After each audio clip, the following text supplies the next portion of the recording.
रहेछ। यसको नाम चाहिँ तिजु। यस्तो पाके है, हल्का बिग्रे जस्तो भएर पाकेछ।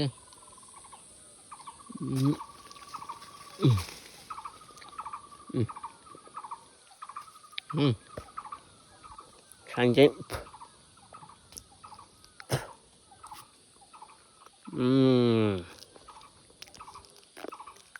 नाइस, मिठो केटा हो।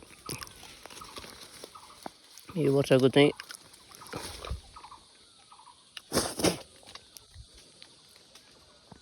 बल्ल चाख्यो।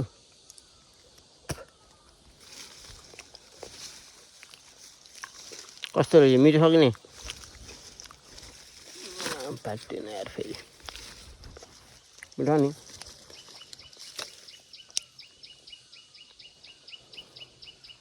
भुटा अघि नै बहुत डर लाग्दो रहेछ कि, आफू सन्चो नभए जस्तो भएपछि यो डर चाहिँ हुँदो रहेछ।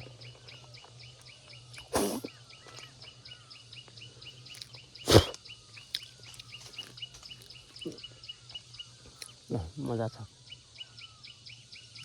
खाइयो। भिडियो गर्न मिलेन, यस्तो हात तान्न मिलेन। एक दुईवटा देखाउन पाए हो नि त, नजिकमा भेट्टेन कि फेरि।